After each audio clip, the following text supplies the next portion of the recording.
Hello, this is an aimless ghoul from Ghost Speaking. You're watching Rocknlive.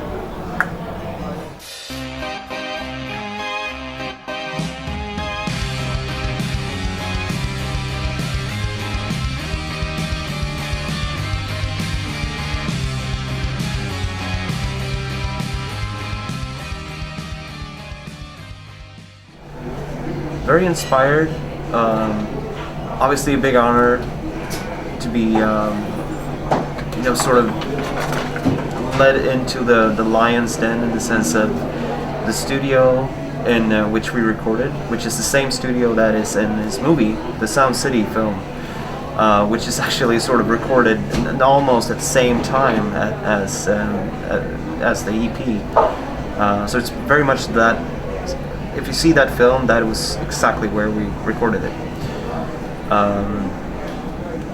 Which obviously is the HQ of Foo Fighters, and you have a lot of history in those walls. Even though it's not that old, but you have a lot of obviously all his old Nirvana stuff and all the Foo Fighter stuff, and a little bit of Queens, obviously, and all his other sort of endeavors. Which is obviously very, very inspiring, and you had these pieces of things that was lying around there. I remember that some of the parts that we do, we play what you call it, Taurus pedals. Have you heard about that? Yeah. And we used John Paul Jones's old. Maybe that was a secret, but we used his old Taurus pedals, for example. So it was things like that just made the whole thing very interesting and cool, obviously. So, yeah. It was great. It was great.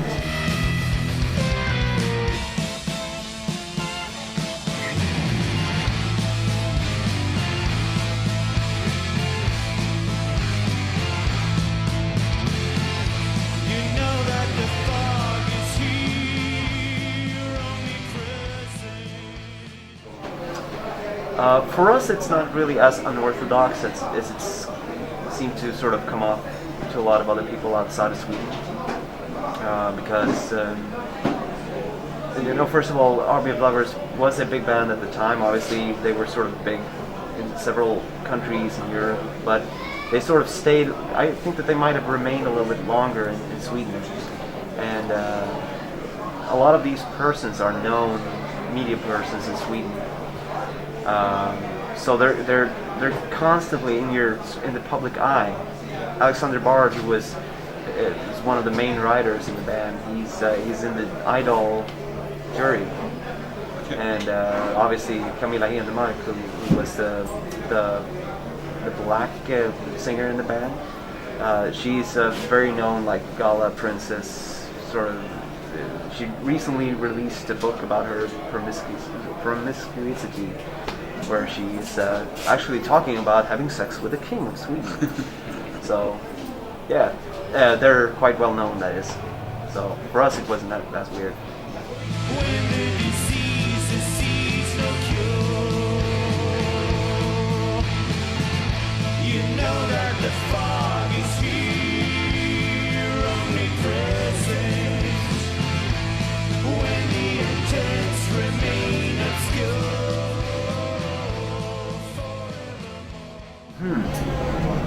I've always heard Diamonds and Rust is definitely one. Obviously, it's not really a metal, but I think that Along the Watchtower was the ground basics of heavy metal, and yeah. And that it is said that the phrase, the term heavy metal was a journalist who was trying to explain Jimi Hendrix that he sounded like heavy metal falling from the sky. Yeah. So All Along the Watchtower, obviously being Bob Dylan's song. Two. Three.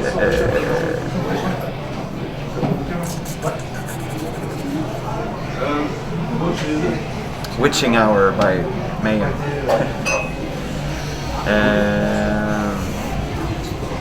There's actually one other Judas Priest one. The Fleetwood Mac one. Take These Chains.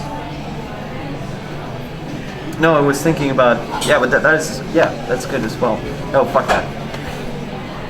We can't have two Judas Priest in there. And the last one? Metallica's cover? Yeah, we have to have something of them in there. Yeah. Well, I like the Weight. The Weight? Yeah, the Killing Joke song. That is really cool. And I think that I just so wished. I know that you're not supposed to say this, but the sound on Garage Days, if they had had that on Injustice for All, Yeah. I really like that EP.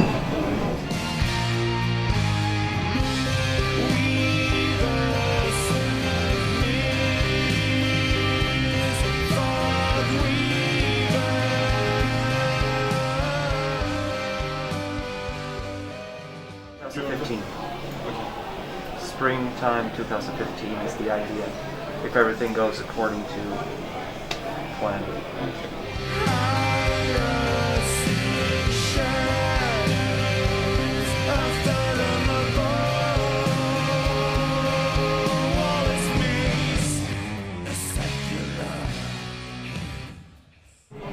Yes, in March 2014 actually, so we're really looking forward to that. First headlining in France, if you don't count Hellfest, but our first intended headline. No, it hopefully will be a slightly more theatrical venue, and obviously you have several of them, so it's looking good.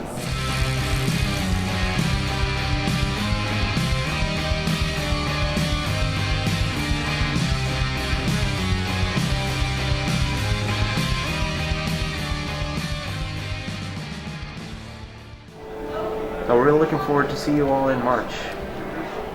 It's gonna be fun.